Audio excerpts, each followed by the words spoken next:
As I walk through the valley of the shadow of death, I take a look at my life and realize there's nothing left. Cause I've been blasting and laughing so long that even my mama thinks that my mind is gone. But I ain't never crossed a man that didn't deserve it. Me be treated like a punk, you know that's unheard of. You better watch how you're talking and where you're walking, or you and your homies might be lying in chalk. I really hate the trip, but I gotta low. As they croak, I see myself in the pistol smoke. Fool, I'm the kind of G the little homies wanna be like, on my knees in the night, saying prayers in the street light. Been spending most of their lives living in the gangster's paradise.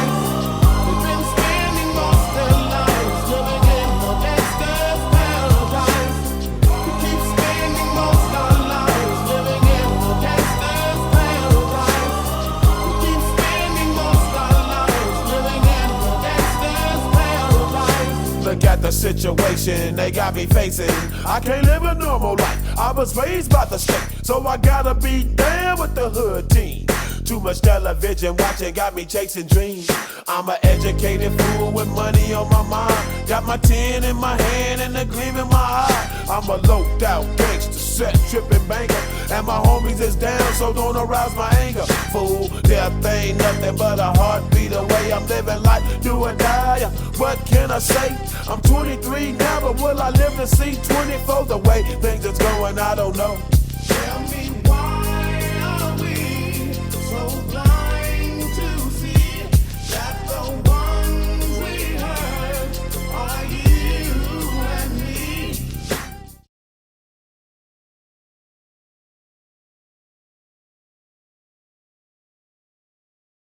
Hi, I'm Margaret Zinn, Ava Zinn's mother.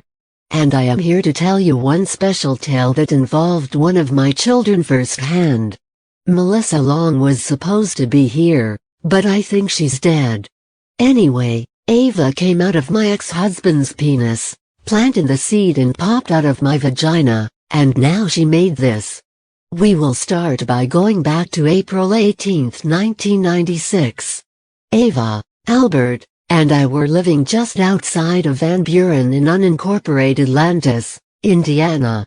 There used to be a post office across the street from our home until it was closed and annexed into Van Buren in 1992. At that time, Ava was serving time at Silvercrest Children's Development Center in New Albany. It does seem awkward to me that I now see my youngest child raised as a boy and now as a 43-year-old trans woman, as a father of 10 children and grandfather of 8 grandchildren.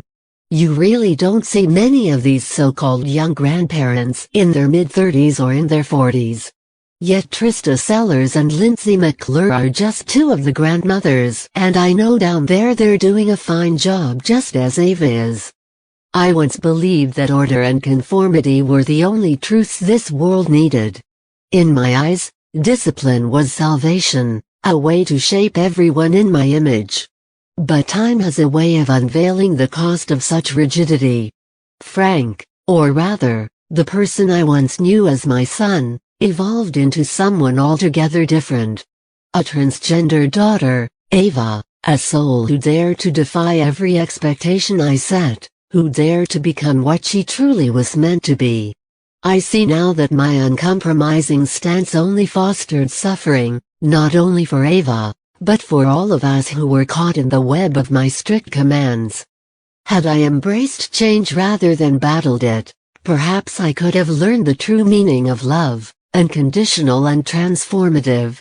Let my story serve as a warning. A life ruled by unyielding tradition blinds us to the beauty of individuality. In the end, we must allow each person the freedom to evolve, even if it defies the world we once knew.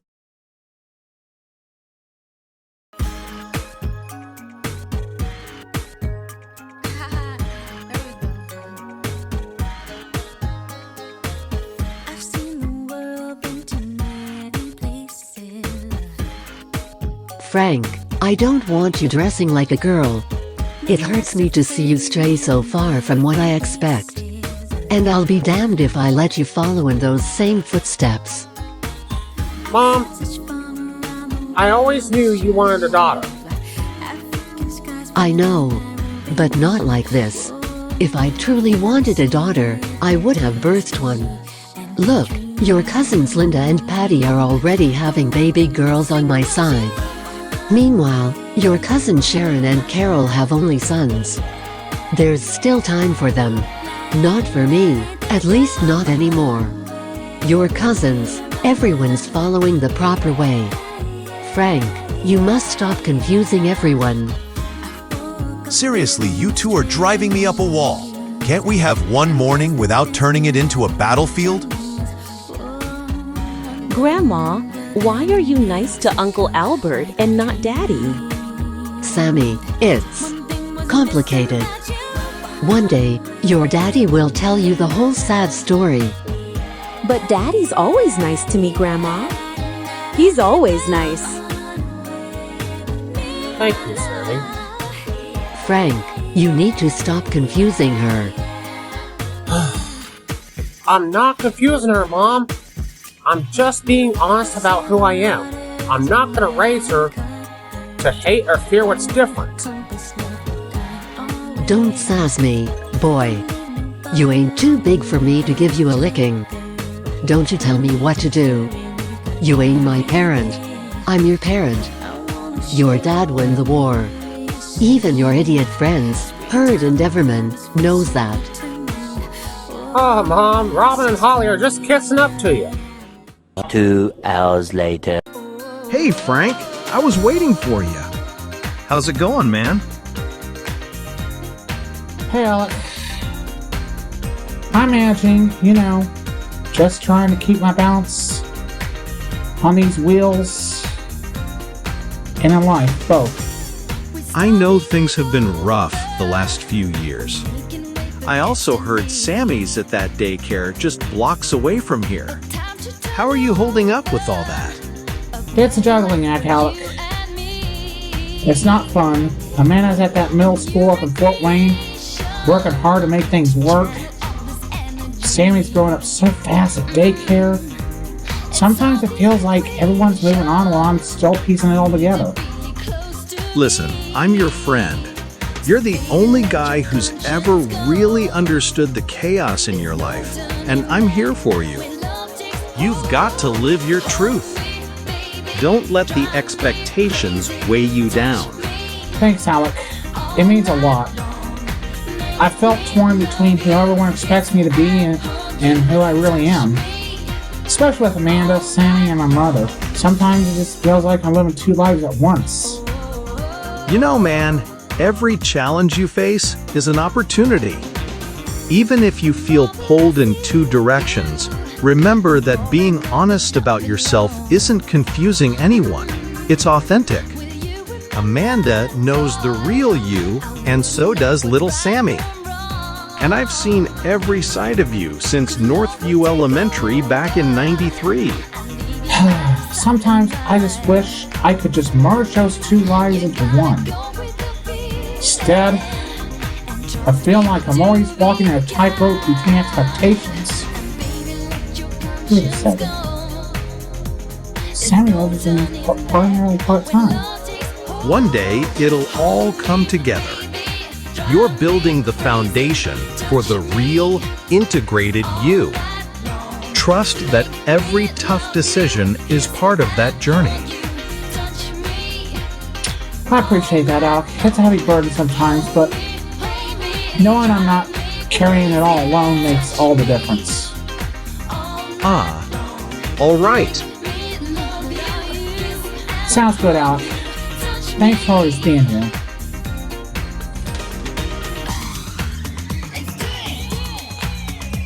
That morning, every step I took away from that house was a promise. A promise to be true to who I was and who I would someday become.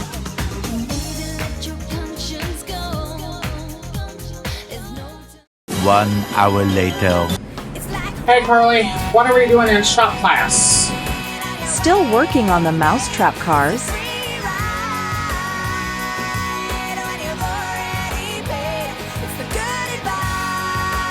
You seem really off today.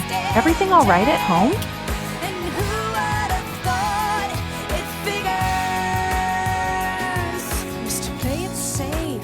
Frankie, is there something going on at home? He packed his suitcase, kissed his kids goodbye. He waited his whole damn Just keep trying, and you'll figure it out. flight. And as the plane crashed down, Little does anyone know, it's the same Carly Millspaw that I went to school with. Not the Carly Jameson, or her mother, Carly Ryder Sr., whom I met at the Indiana State Fair in August 2013. It's kind of like asking, which Carly is Ava talking about? The blonde Carly, the curly-haired Carly, or the old Carly?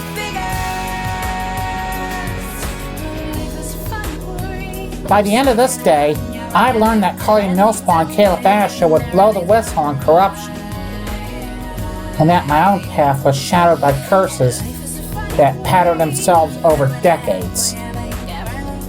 The struggle begins here, and small echoes of moments far beyond a classroom. By the end of this day, I learned that Carly Millspaw and Caleb Asher would blow the whistle on corruption, and that my own path was shadowed by curses that patterned themselves over decades. The struggle begins here, in small moments that echo far beyond a classroom. At this point, I can't afford to lag behind. I'll work through lunch if I need to. Every minute counts more than ever. Later. Alright everyone, settle down. Today isn't just any day. We're here to work hard and show improvement. And Frank, I expect your working class to update to reflect the effort I know you're capable of. No more half-hearted attempts. Understood? A few moments later. Hey Frankie, thought I'd catch you before class. Hey Stacy, hey Jessica. You seem deep in thought today. Cooking up a secret plan, perhaps? So what's the big idea? Mousetrap car. I know it looks chaotic right now, but if I can't pull this project together and shop, Mr. Cole will hand me an automatic F. Frankie, you've always had that creative spark. I know you can turn this mess into something amazing. A little elbow grease, a lot of heart, and you'll nail it. Don't forget, challenges are just opportunities in disguise. Soon after.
Frank, you're falling behind on this. You know this is due tomorrow. Hand it over.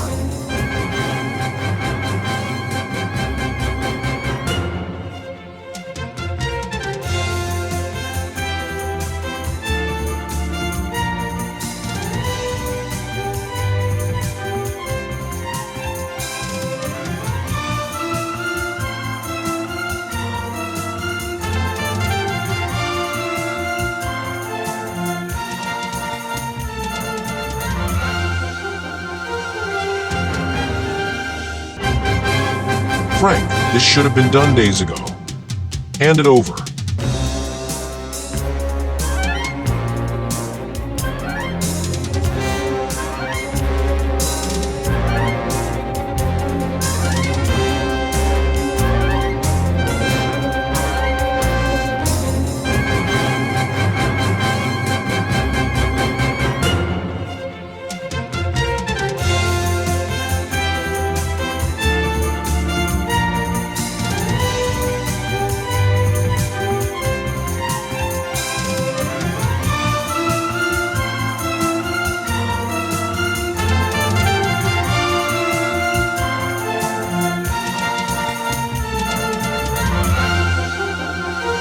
You scratched me, you son of a bitch. Frankie, we need to talk. Now. A few moments later. I heard about what happened in shop class. Care to explain yourself? He tried to take my project. I just wanted to finish it. Frankie, you gotta understand, pushing back like this doesn't solve anything. I expect you to handle your work and your temper maturely. Maybe it's time someone noticed. You're starting to get out of control. Keep this up, and you'll be facing suspension or even worse. Frankie. You don't understand. You don't get it. Frankie, we're going to the office. Now. That was the moment I finally lost control. It felt like an explosion.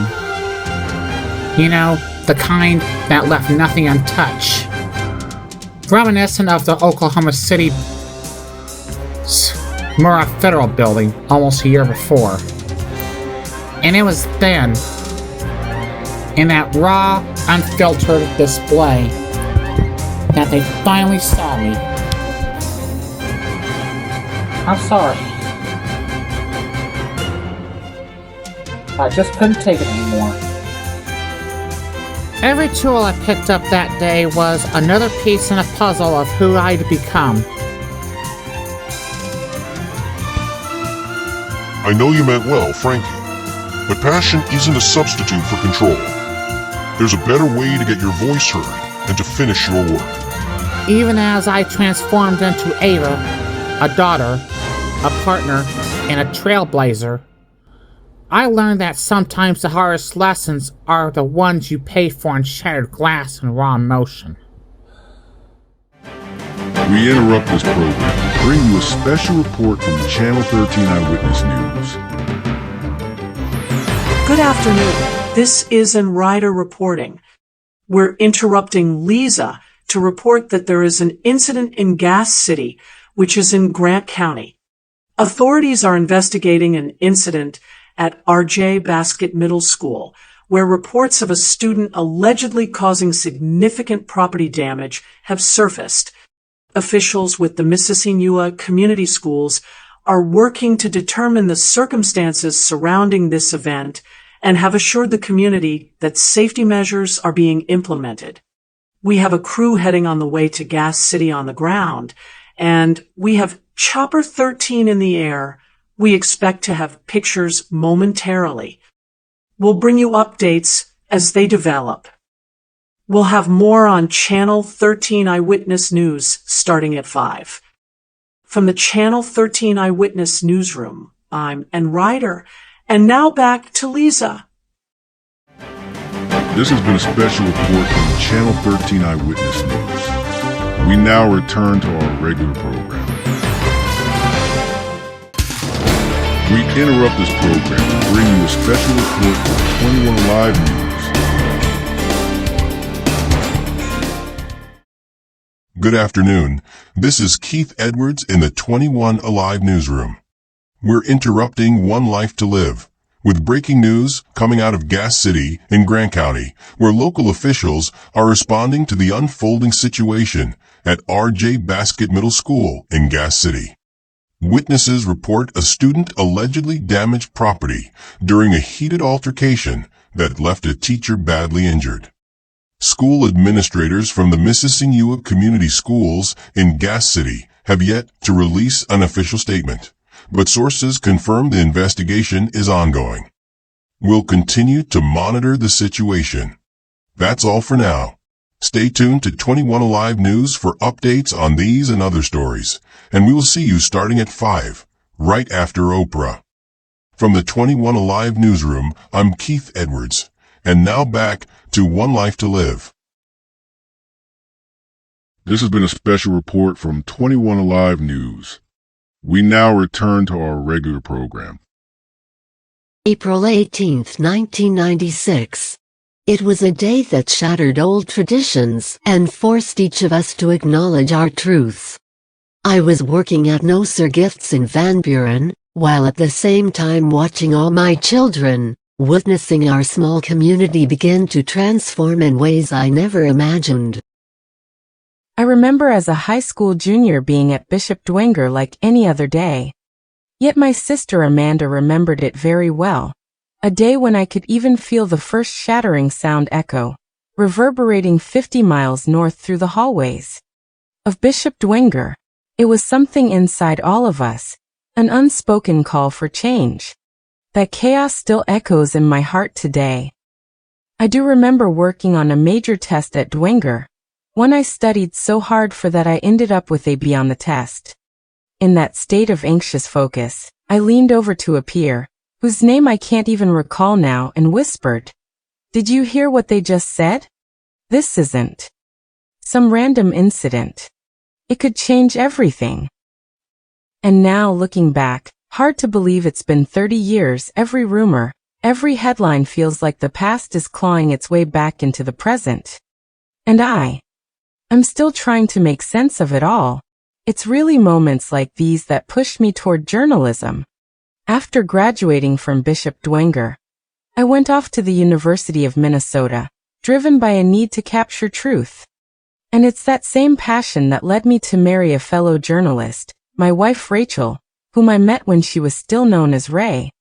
Even as Amanda and Frank, now Ava, broke up in 1997, I stayed in touch, not only as a former sister-in-law to Ava, but because I always had the instinct I would see Ava again.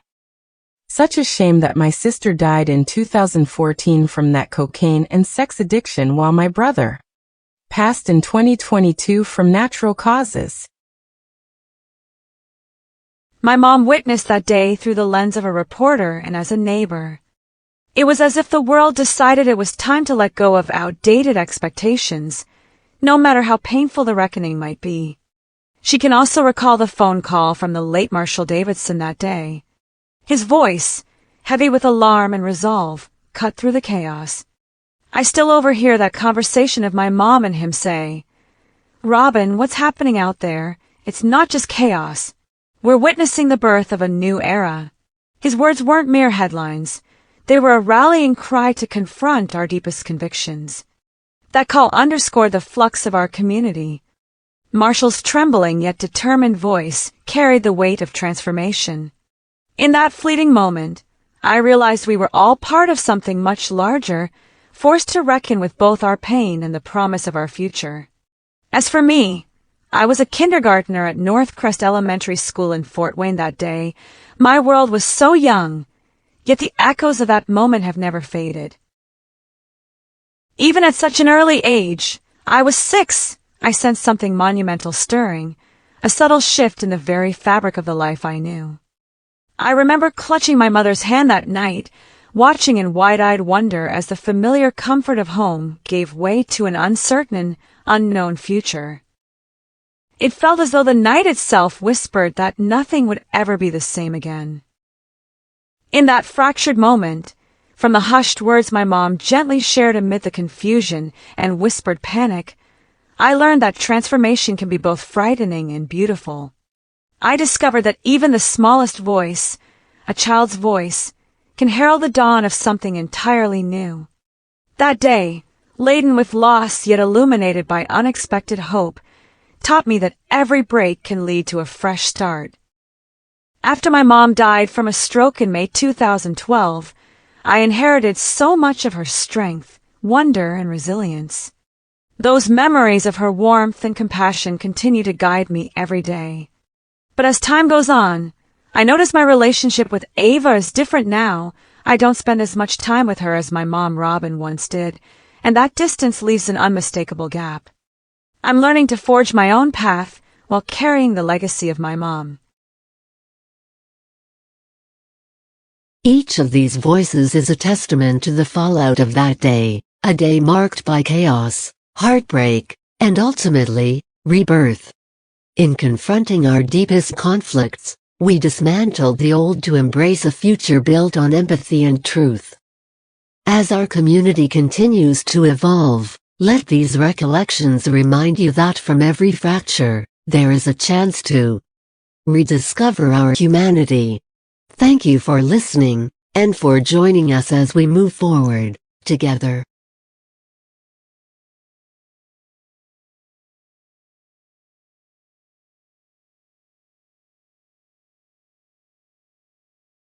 By the way, does anybody want to buy some gay porn? Mandy, doesn't your boyfriend go to RJ Basket over in Gas City? Mandy, wait, where are you going?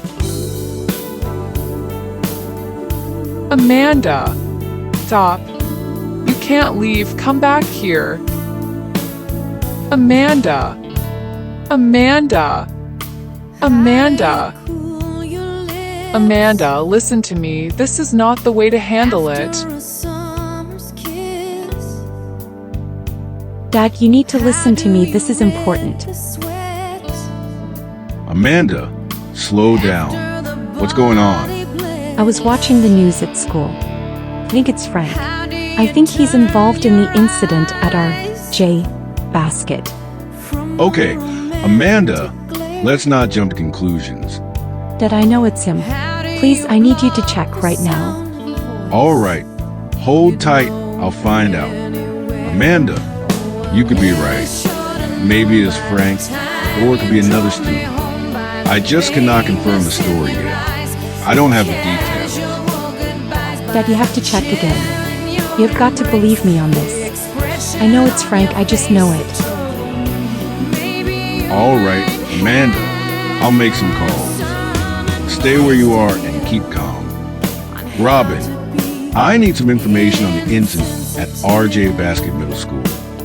Do you have any confirmed names? Hang on, Marshall. Let me check the latest updates.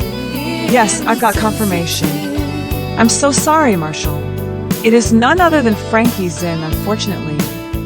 He's the one who scratched Mr. Cole and broke Miss Brunson's window. He just spoke to me about an hour ago. He said they got what they deserved. Thank you, Robin.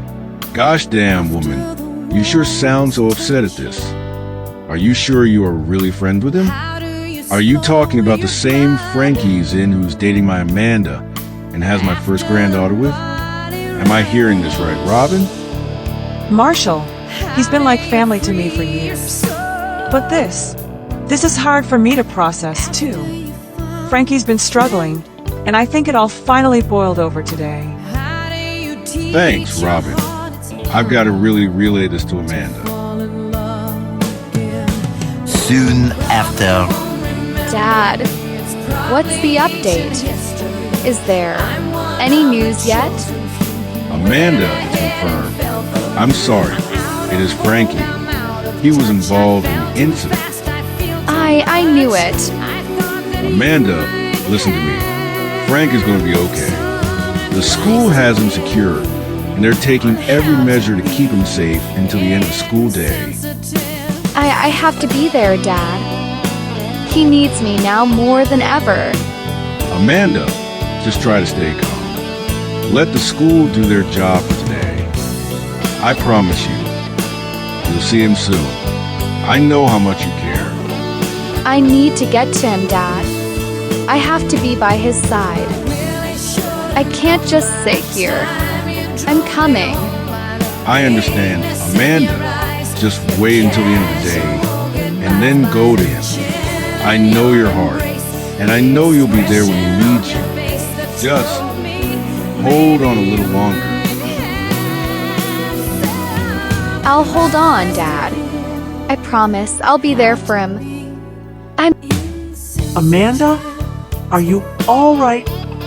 I'm not okay, ma'am, but I need to talk. You see, it's about my boyfriend, Frank. About my relationship with him. He doesn't go to this school. He's a student at RJ Basket in Gas City. He lives in Van Buren. It's nearly 50 miles southwest of here via I-69 South. Your relationship? Amanda, what do you mean? Frankie Zinn. He's my boyfriend.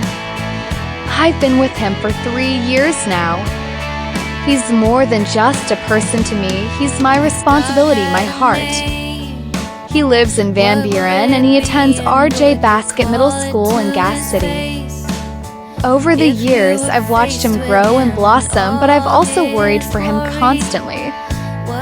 And now, after hearing the confirmation about today's incident, I just have this overwhelming need to be with him.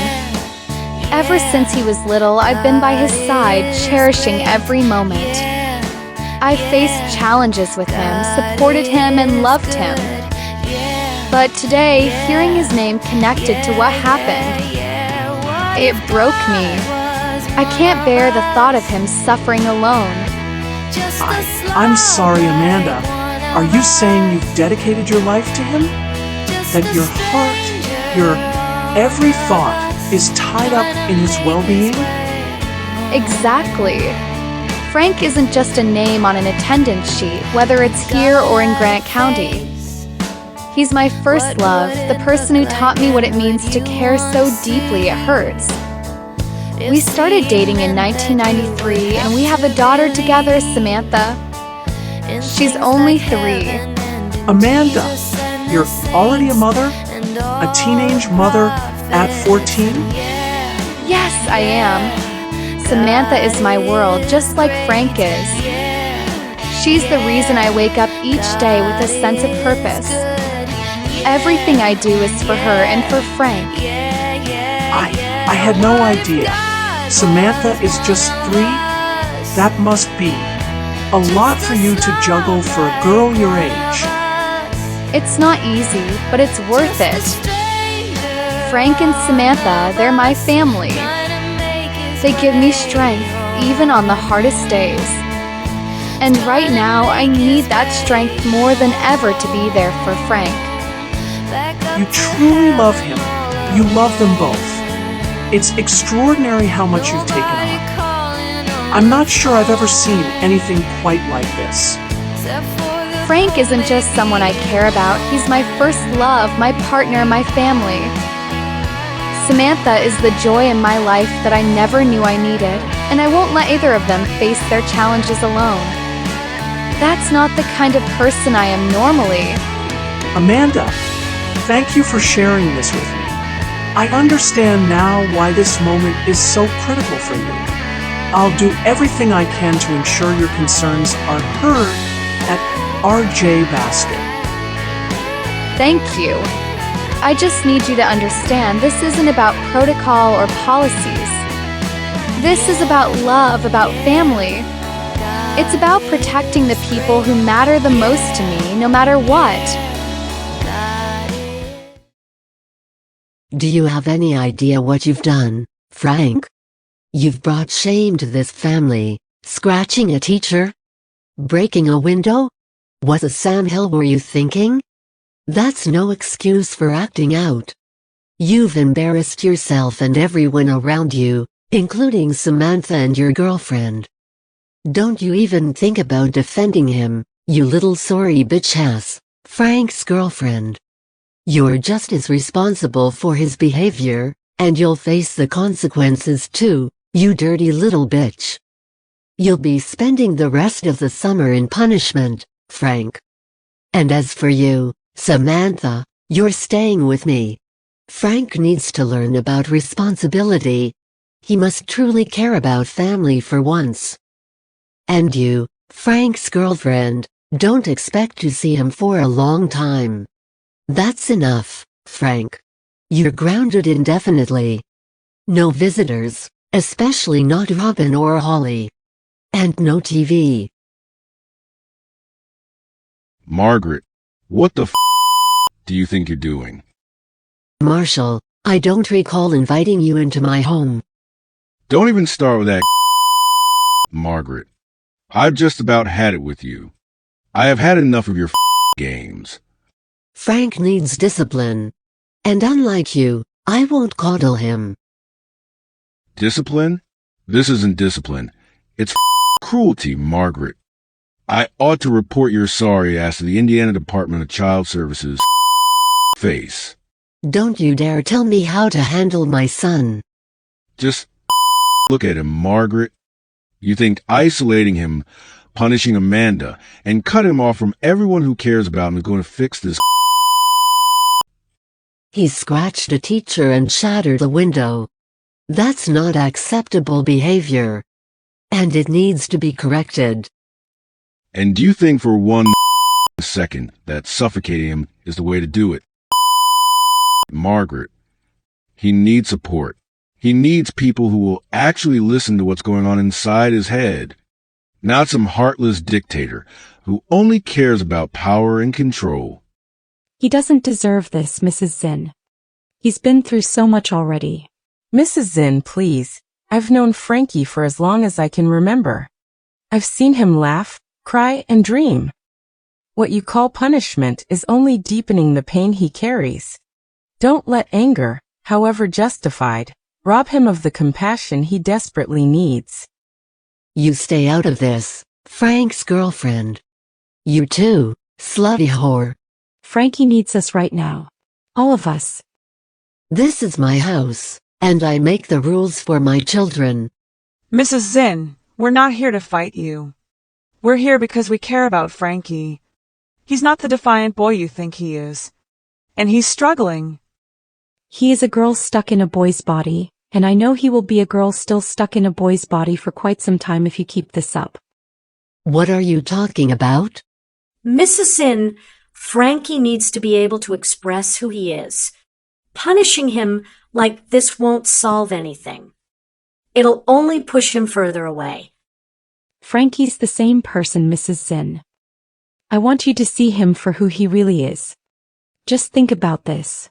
Let's just say Frank is not the son you think he is, but more of the daughter you have always wanted. I don't believe you. Tough woman. You think isolating him and punishing me is going to fix anything? Maybe it's time you listen for once, Margaret. Your son, my boyfriend Frank, is hurting. He's not the rebellious kid you think of him to be. He's crying out for help, for someone to understand him. All this punishment, all these harsh rules, they're not going to mend a broken heart. They're just driving him further away from the real him, and you're tearing him apart. Well, you're blowing him apart. Just like Oklahoma City last year and Waco a few years back. Mrs. Zinn, Frankie needs to be able to express who he is. Punishing him like this won't solve anything. It'll only push him further into a place of pain. Margaret, I'm asking you, no, I'm telling you, to modify this punishment. He deserves consequences, yes, but not isolation. I don't know how to handle this. Then let us help you. I'm not going to promise anything. But Frank's still being punished. I'll leave it at that, nothing more. Now get. Margaret, consider yourself lucky that I didn't call DCS about this. Also, you're lucky that I am a broadcast journalist and not some law enforcement officer. Hey, I got a call from Robin. What does she say? That you're lost. That you're scared. That you're fighting something bigger than just Margaret's expectations. I don't know what's wrong with me. Nothing is wrong with you, Frankie. I thought you might like this. It's time you felt comfortable in your own skin. I don't know if I'm ready, but it feels like a giant step that I need to take. You don't have to be ready all at once. Just take it one step at a time. I think I love it as much as I love you. That's because it's you. The real you. I remember 1994 vividly. I caught Ava, then Frank, in a moment that challenged everything I thought I knew. It was a moment of innocence, yet it forced me to confront my own biases and fears. What I saw wasn't what I expected, and it left me questioning everything I had taught my children. Margaret, that's enough. This isn't the time or place to dredge up old memories just to justify your mistakes. I'm simply recounting the truth, ma'am. No, you're using the past to deflect from the real issue, your inability to accept Ava Zinn for who she is. Perhaps you're right. In my early years, I clung to the rules and roles I was taught. I remembered Clyde Lee and Howard Caldwell anchoring together back in 1985, and how Dion Willis changed that dynamic in 1987. I remembered watching WXIN Fox 59's morning show on April 3rd, 2009. You had Scott Jones and Gene Cox was filling in for Angela Gnote. Those moments were fixed, predictable, familiar. But the world changed, and so did I. Their chemistry, their strength, it presents more than broadcasting. It represents a cultural shift towards inclusion, towards acceptance, towards authenticity. The next morning. That day, every step away from that school felt like defeat, but also the start of something new. Every scornful glance, every whisper, every rumor, they echoed a past I vowed to overcome. A past that still haunts me today. But it also pushed me towards change. Frankie, I heard what happened. Are you okay? Yeah, I'm fine. I mean, I'm still managing. My mom grounded me for the whole damn summer. And then some. And I'm not allowed to watch the upcoming Olympic Games in Atlanta on television. No way! That's brutal! What else did she take away? Well, almost everything, I guess.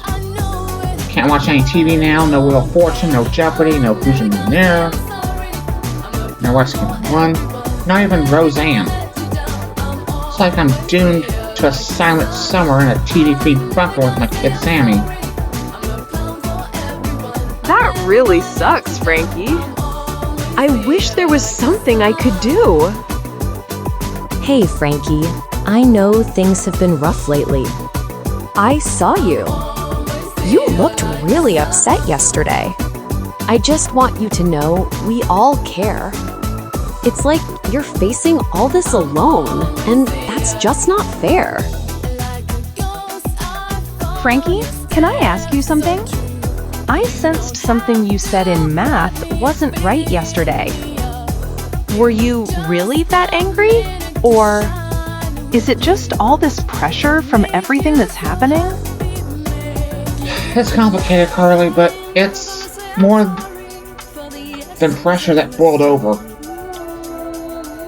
It feels like every bit of judgment and every punishment is piling on top of me. And I don't know if I'm ready to share it all, but I'm just trying to survive today. And the remainder of the year. I get that.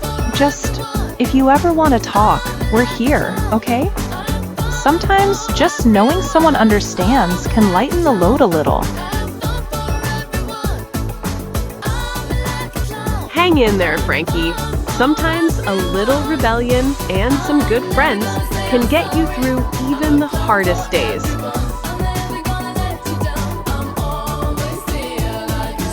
Thanks, Kayla, Stacy, and Carly. I really appreciate it. I just need to survive this day. I also have Robin in Fort Wayne and Holly from Muncie. Moments later. Frankie, this isn't just about breaking a window. Your actions yesterday caused disruption, not only in class, but across the entire school. You've put yourself in a difficult position, and we need to discuss how to move forward.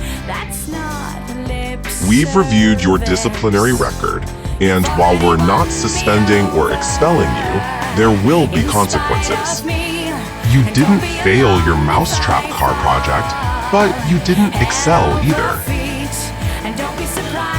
That's fair enough. But more importantly, I spoke with your mother yesterday, and with a school in Fort Wayne. Do you know anyone there, Frankie? Yeah, my close friend Robin Hurd and my girlfriend Amanda Davidson live in Fort Wayne. I see. Robin has been my close friend for 7 years, Amanda has been my girlfriend for 3 years, and I've been a father to Samantha. since she was born on August 15th, 1993. Hold on. Did you just say you have a daughter? What? Yeah, Samantha's my daughter. She'll be 3 in August. Frankie, you're 13. You have a 3-year-old daughter? That's right, gentlemen. I've been a father since the day she was born. That's definitely a lot of responsibility for someone your age. I had no idea. Almost nobody ever asks. I'll admit, it definitely has its challenges, but it's not easy. Frankie, I respect that you've taken responsibility, but this only makes it more important that you stay focused and make better choices. The decisions you make now will affect not just you, but your daughter too. I know. She'll likely be attend here in 10 years, or likely McCullough or Marion. This isn't about punishment. It's about responsibility. You have choices to make, Frankie. What happens next depends on you. In that moment, I wasn't thinking about redemption of consequences. I was realizing something bigger, that I couldn't afford to keep spiraling. I was acting more of a parent/educator than a student. It was part of the reason I also had an interest in becoming a special ed teacher as a special ed student. I never made the honor roll at all during my 8th grade year in middle school. I also never went on another field trip at school after the 7th grade field trips to Indiana Wesleyan University and Taylor University. But I did learn something. I was done fighting battles I couldn't win outright. Instead, I would find a way to carry forward. Sitting in an office, every word felt like a weight crushing me. I was drowning in anger and regret, and coming to the painful realization that I was already on an irreversible path.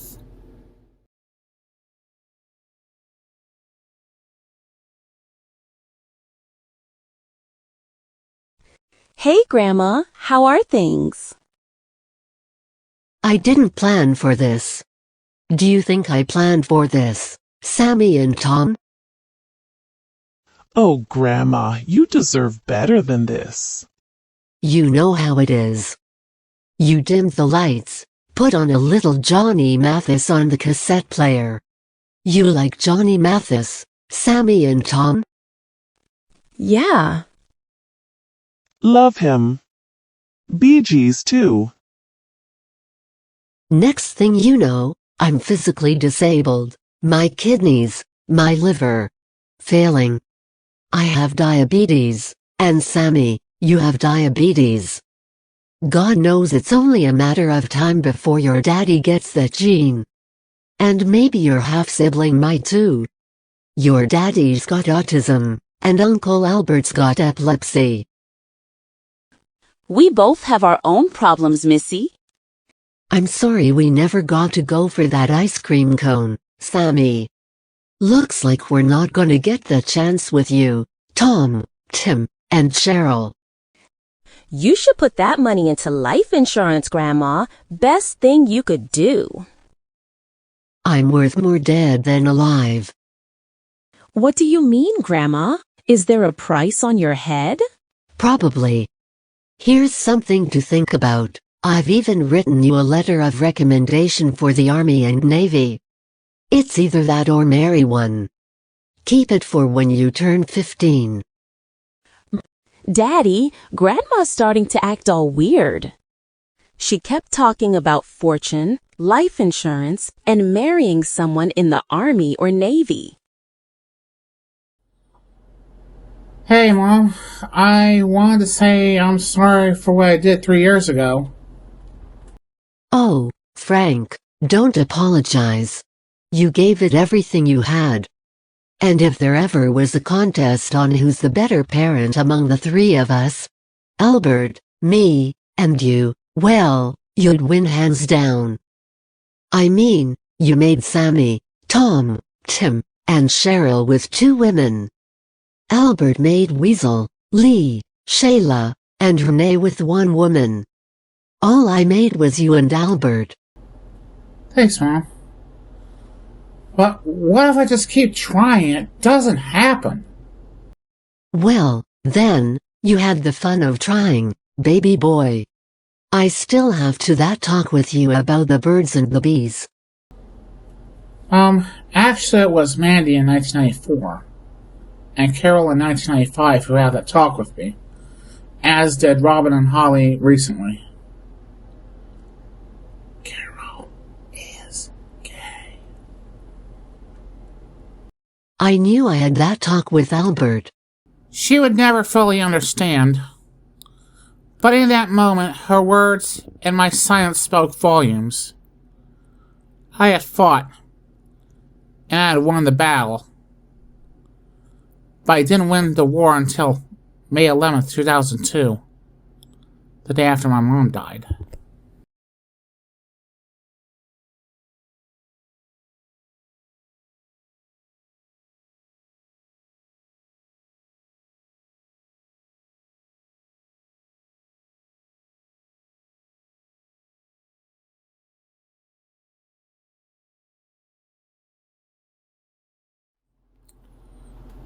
I read the words slowly.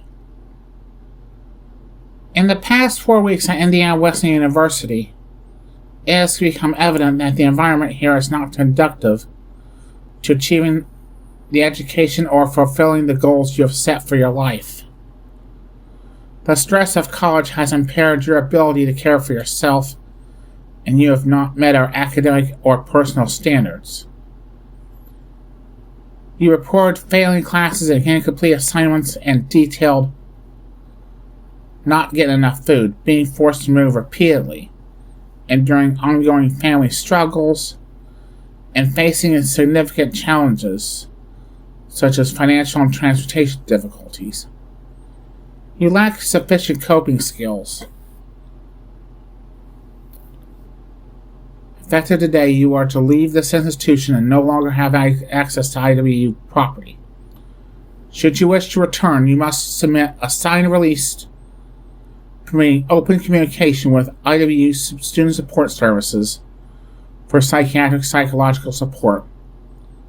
Documentation showing your psychological stability, consistent medication compliance, and that you are not a threat, and assurance that you will develop the necessary coping skills to succeed at IWU.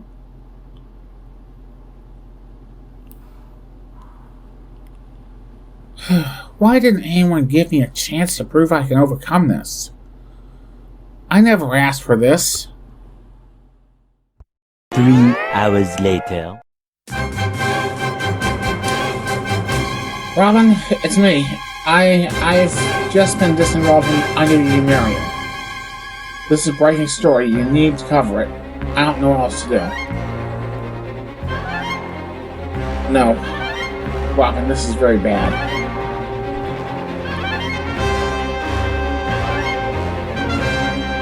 Holly, it's Frank. She's shaken up right now. Everything happened so fast. I'm numb. I fought to explain what happened, but I'm completely traumatized. You and Robin need to make the trip to Marion ASAP. Not even 15 minutes after being disenrolled, nearly every one of my classes was wondering where I'd gone. I had to call my professors, frantically explaining that I'd been, quote, suspended, end quote, just a word, but just not enough to describe what I was feeling. I'll never forget the moment I told my mother. The pain in her eyes. It was as if she had resigned herself to my failure. I didn't even have the strength to tell my children, or even action until years later, when they were old enough to understand what happened. Outside, life goes on. The world remains oblivious to the scars I carry. For me, that day will forever be etched into my memory, a defining moment that changed everything. Soon after. I've recounted this morning every single detail almost 150 times now. That letter, the meeting with Jenny and Jerry, it's burned into my memory. Do you remember that moment when you looked right at me as I told you what happened? There was a dark negativity in your eyes, as if you were burdened by guilt. I understand your anger, Frank. Believe me, if I had known the full extent of your struggles... We tried. You never offered me any real help here. Auntie and I always called you quack, and I'm looking at you. One sorry, unfit, and utterly incompetent lying son of a bitch. You didn't care enough to help me when I needed it most. Instead, you became a prime suspect in the homicide of the future. Frank, maybe you're taking it too hard. We're all desperate today, and sometimes... Shut up, Albert. I understand your anger, Frank. Believe me, if I had known the full extent of your struggles, I'd have done more. But these are not simple matters. My role here has never been to make things easier instantaneously. Listen to me, you son of a bitch. You know nothing of what I've been through. Absolutely not one thing. Every time I relive what happened this morning, that look on your face right now haunts me. As if you knew you were part of this disaster. I remember that day like it was a murder. My life was taken from me, bit by bit, and in an office, I realized I'd been left to piece together a future of my own. Come on, Albert, let's get the hell out of here. I'm done with this jackass stuff. Whoa, you just cussed him out, didn't you, Frank? Damn right I did. And did you say something that I think you said? Yes, Albert, I did. I said the word. And you know what? I'm starting to feel a little bit better. I am speechless. I am truly speechless. Damn it. Damn it. Damn it. Damn it. Damn it. Damn it. Damn it. Damn it. Meanwhile. Oh, hi, Robin and Holly. Listen, you two. I just got back from Gas City. Margaret's taking a nap. Albert took Frank to Life Center Counseling this morning to discuss the infamous 927 letter. He's been replaying every detail since 10:15. It's now almost 2:05. Frank's not at the house. I know this sounds bad, but Frank's been spiraling over that damn letter. We can't let him face this mess alone. That's it then. Holly, there's no time to waste. We can't let Frank deal with this alone. Let's get moving. He needs us now. And Hank and George, we better move fast because I have a feeling this is even worse than 5.5 years ago. My God. They are really pissed off. Hang on, Holly. We're heading off. Frank's our priority. Robin, slow down, please. We're tearing up the streets. I don't want us crashing or getting a ticket. Holly, cut the Frank's out there suffering. Why should it pile up because of a bunch of dumbass red lights or some pathetic in this town? You know, George, this takes me back to my Brooklyn days chasing down suspects at 115 miles per hour. Today's rush. Child's play compared to those wild nights. Hell yeah, Hank. But I still remember those chases in New Orleans, hitting 95 miles per hour. Not many days like this, but damn if it doesn't get your blood pumping. No, George, also back to Queens too. We are at 85 miles per hour. Robin, I'm telling you, ease off the gas a bit. We're not out here for joyrides or any cruising. We have a damn mission, girl. He needs us now. I'm not about to let this continue unchecked, Holly. After 5 years, Frank deserves better, and these dumbass bastards and bitches around here need a wake-up call. I'm going to give it to those. Look at those damn lights. Robin! Hank and George are on us. Just chill for 1 minute. Please. I'm doing what I've got to do, Holly. Just trust me, even at 75 miles per hour. No matter the speed or risk, we're here for Frank. Nothing will stop us from making sure he gets the help he needs. Robin, don't do anything crazy. Crazy. Oh, I'm way past crazy, girlfriend. Robin, stay calm. This isn't the way to resolve this. Robin! A few moments later. Robin! What the are you doing here? What am I doing here?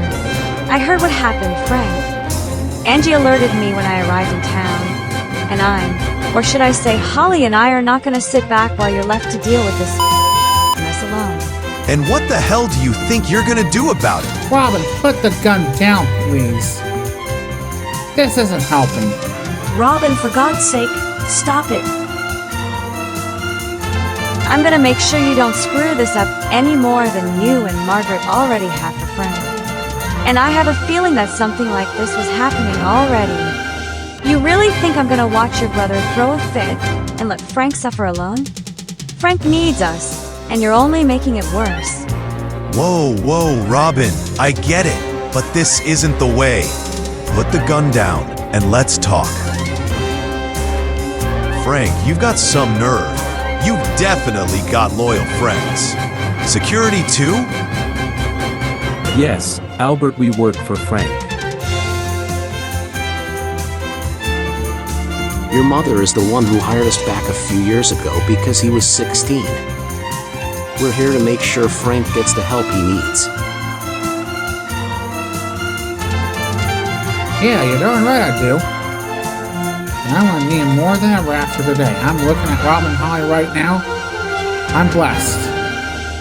Also, Hank and George, get ready for those dozen donuts on me.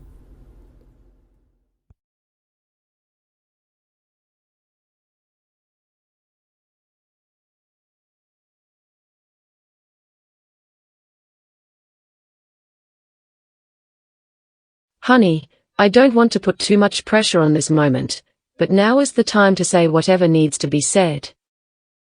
This may be the last time you'll ever speak to your mother. Frank, I know I was hard on you and Albert, but it wasn't because I hated you. I know. I know we don't say it enough. Or at all, I guess, but I love you too, Mom. Margaret loved fighting. You probably made dying fun for her. I'm already working on the perfect last words for you. I also saw Grandma Artie, Aunt Shirley, my friend Tom Marshall. They're up there, waiting for me, patiently. But I also saw the old me. I looked good in a dress. Frankie, all this dying's got me thinking. I might not live forever, and there are certain things I'd like done once I pass. But Mom, you're not ever gonna die ever again. Mom, you're overreacting. I don't know why we're even talking about this stuff. I'm overreacting? Well, you look like you're about to water out your face holes. You got to go. Albert, you can stay. People do love you, and those who love you don't want you to die. It's my time to go. I've burned all my bridges. Your grandchildren, Weasel, Lee, Shayla, Renee, your great-grandson, Bugsy, your nieces, Linda, Sharon, Patty, Regina. Pet people love you, Mom, and they want to tell you before it's too late. Not to mention your other grandchildren, Sammy, Thomas, Timothy, Cheryl, Ashley, Angie's kid. They just need you to know. Mom? You finished? Your father taught me to slow my heart rate to near death so bad people would stop torturing me for a second. I couldn't stand the torture of hearing you babies cry about your mommy dying. Mr. Reaper, I'd prefer it if you put your hood back on. It's okay. I'm here. You can go now. Go into the light. The light's good. You can just let go. Why won't you die? This was supposed to happen to you. You're worthless. You're not even good enough to be married to my worthless son. Enough. Your son Frank and your son Albert have always loved you despite the constant torture. You want to die alone? Fine. You want to keep coming back and never die? That's fine too. In fact, I hope you do go on living forever, as the unhappy person you are, trapped in the hell you created for Frank. I hope you live forever. I really do. Do you now? Moments later. She's gone. Are you sure? Yes, she has moved on. I should have been there. No, you shouldn't have. She told me what she couldn't tell you herself. She said to tell you she loved you, and Albert. Yes.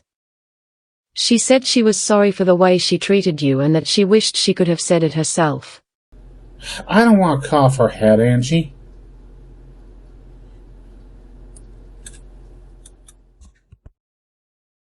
Oh, she also said she changed her mind about that. I'm okay with you being my transgendered daughter, as hard as it might sometimes be. You'll always be my baby, through and through. Well, that Frankie has definitely grown up from that 15-month-old boy I last remembered in my fading days.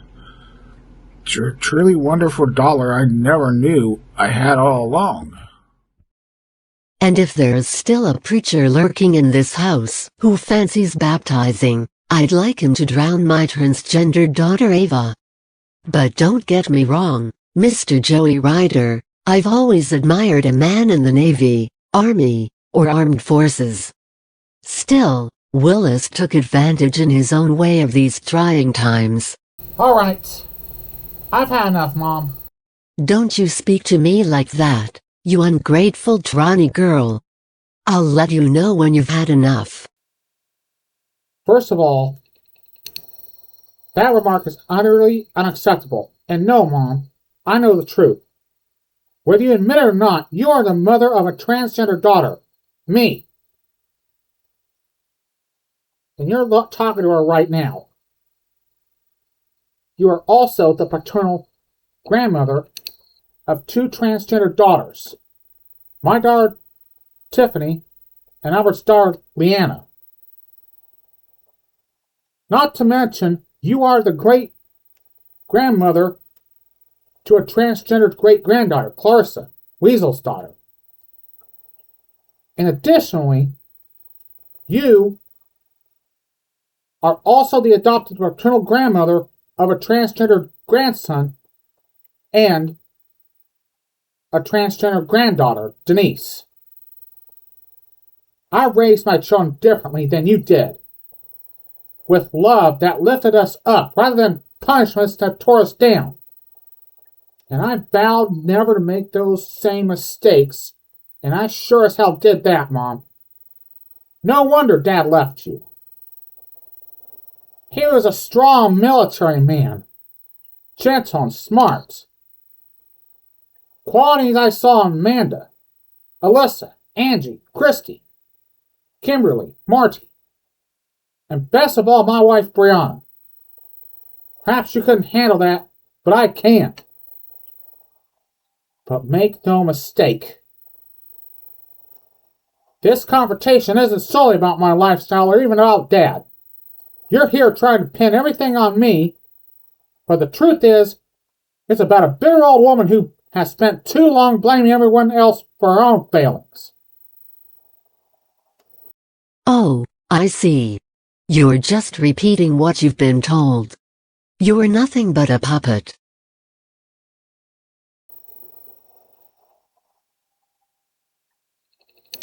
No, Mom. I'm speaking from my own heart. And I mean every single word.